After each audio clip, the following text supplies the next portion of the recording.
welcome to the Kitabhshla Finance Edition, a series geared towards the financially aware individuals wishing to expand their financial knowledge portfolio. If navigating the complexity of finance seems difficult, you have come to the perfect place. Today, I will break down 7 key lessons from the book Lots of Finance in under 7 minutes.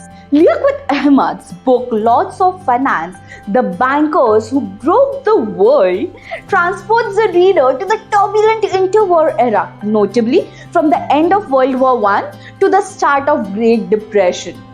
The lives and decisions of 4 leading central bankers, Montagu Norman of the Bank of England, Benjamin Strong of the Federal Reserve Bank of New York, Emile Mouret of the Banque de France, and Joel Schwartz of Reichsbank in Germany, are the subject of this painstakingly researched book. This story offers an engrossing synthesis of economic biography and economic history, giving readers a realistic portrait of these significant figures who had significant impact on the development of the world's financial system.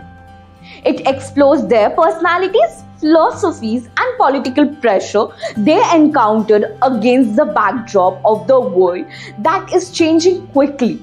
The book develops as an engrossing drama that offers profound insights into the complexity of monetary policy, the impact of geopolitical events, and the timeless lessons of economic governance as the central bankers struggled with the problems of post-war reparations, hyperinflation, and the gold standard.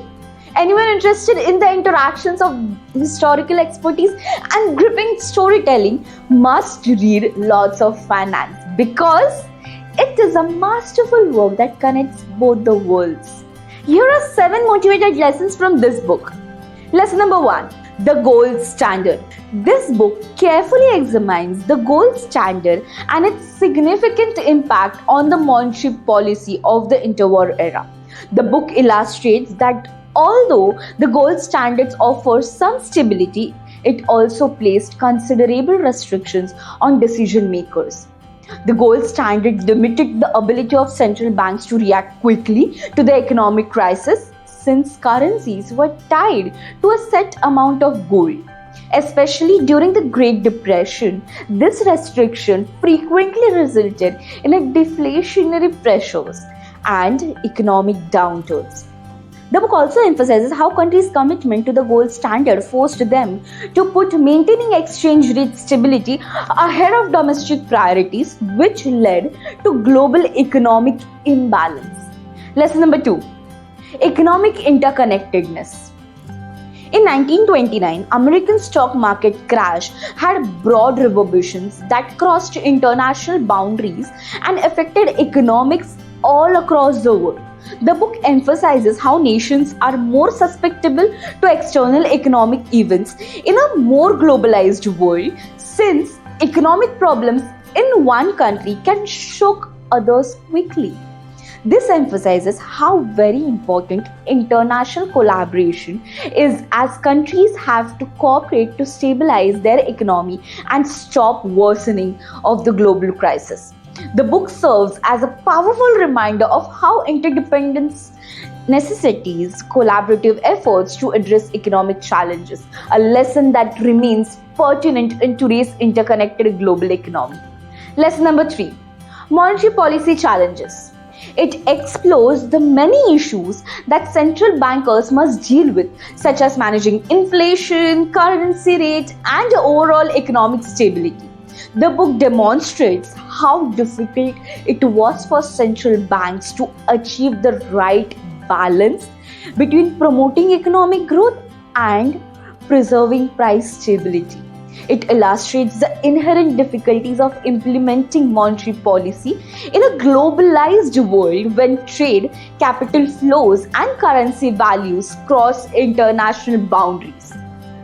The story emphasizes how central bankers struggle to adjust to the shifting economic conditions and how the gold standard placed restrictions. The movie Lots of Finance emphasizes the ongoing importance of effective monetary policy and difficulties central banks encountered in the carrying out their vital functions in maintaining economic stability. Lesson number 4. Human Fallibility. This book offers a sympathetic look into the actions and decisions made by central bankers in the turbulent time. It underlines that even those with best intentions and greatest understanding can make mistakes, especially in the stressful environment that results from financial crisis. The book emphasizes how these central bankers, despite their experience, were not without flaws and frequently guided by their own prejudices, convictions, and limitations. By exposing their inner difficulties, uncertainties, and enormity of their managerial responsibilities, it humanizes them. This representation serves as a helpful reminder that decision making, especially in the field of central banking, is susceptible to the flaws of human reasoning, emotions, and constraints. Lesson number 5. The impact of politics. The book serves as an example of the substantial influence that political factors have on monetary policy, frequently leading to conflict between the need for independent central banking and political pressures. It illustrates how governments, especially those in democracies, attempted to sway central bank decisions in order to further their immediate political objectives, frequently at the expense of long-term economic stability. The story demonstrates how central bankers occasionally found themselves in the crosshairs of political objectives, which compromised their capacity to make choices based on economic facts. The book emphasizes how difficult it is to keep central banks independent, since political pressures can make it difficult for them to conduct monetary policies that are beneficial to the economy and long-term stability. Lesson number 6. The Role of Hubris. The book shows that overconfidence and an unwavering belief in one's abilities can blind decision makers to the complexities and uncertainties of economic systems. It vividly portrays instances where policymakers and financiers, driven by hubris, made critical errors in the judgment that had far-reaching consequences. This narrative emphasizes the vital importance of humility in decision making, particularly in the world of high-stakes finance and economic policy. It serves as a reminder that acknowledging the limits of one's knowledge and the potential for unforeseen outcomes is essential for prudent decision making. Lots of Finance ultimately showcases that hubris can be a costly and dangerous trait in the financial world, and it underscores the value of humility as the counterbalance to inherent risks of overconfidence. Lesson number 7. Financial Innovation. The author provides example of how cutting-edge financial instruments can improve market efficiency, encourage investments, and increase financial access. Examples include new derivatives and securities. It also draws attention to the complexity, obscurity, and systematic vulnerabilities that these innovations can cause, particularly when they advance faster than governmental monitoring. This story emphasizes how crucial careful regulations and monitoring are to controlling the dangers involved in the financial innovation. It demonstrates how speculative bubbles and subsequent financial crises can result when financial innovation outpaces regulation, as was the situation during the interwar period.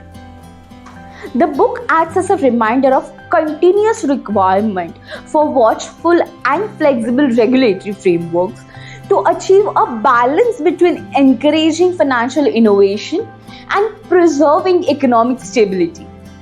In summary, this book is a comprehensive collection of insights gleaned during the critical period in economic history. The difficulties that central bankers have in controlling inflation, exchange rates, and economic stability are highlighted, capturing the intricacies of monetary policy.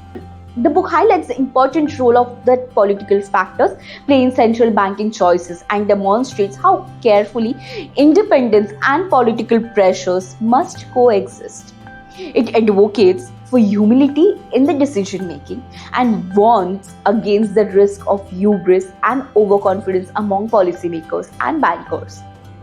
Think of this book as your financial treasure chest. But here is the catch. It's not about stuffing your head with information and figures. All about gaining access to that wisdom and incorporating it into your life. Books are more than simply information. They are also potent catalysts for transformation. It's not so much about what you take from a book as it is about that book might spark within you.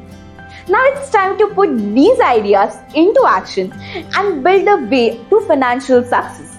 Thank you. See you in the next video.